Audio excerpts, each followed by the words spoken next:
Quit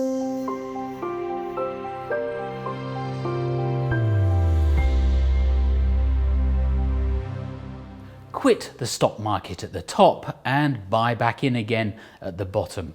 It sounds great, doesn't it? But while the temptation to try to time the market is considerable, the reality rarely lives up to the promise. Jeanette Rutherford is a professor of finance at the Open University Business School. If you think that markets are efficient, that means that share prices reflect everything you or I know about the share. All the information that we've got has already been priced in. So how would we know what's going to happen tomorrow? Because tomorrow we might have good news, the price will go up, or we might have bad news and the price will go down. But the whole point is it will be new news and we can't forecast it. The financial markets and the global economy are not only vast, they're also intricately complex. One of the problems, Professor Rutherford says, is that we instinctively want to make order out of chaos, but it's not a reasonable expectation. Because the human brain likes to find a pattern, a sense to things. Randomness doesn't suit us. We don't like to think that tomorrow what's going to happen to us is entirely random. We like to think we've got control over the world.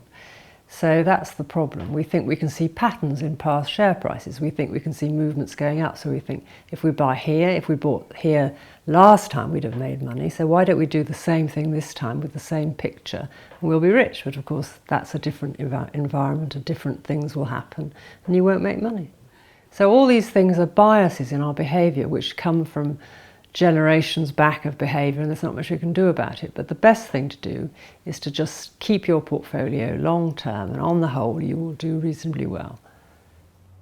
Behavioural experts have shown how the pain of losing money is generally greater than the pleasure we derived from making it.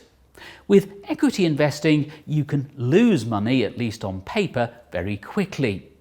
That's why many investors panic when markets fall.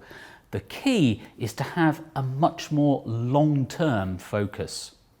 If you look at shares and bonds and cash over 15 or 20 years, it hardly ever happens that shares don't do best out of that, because over the long term, shares will give you a higher return because you're taking slightly more risk in the short-term volatility sense.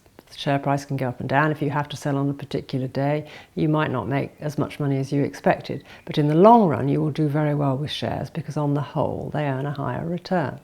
So if you're looking at 15 or 20 years, or even for your pension, it might be 40 or 50 years, then shares should be a part of your portfolio.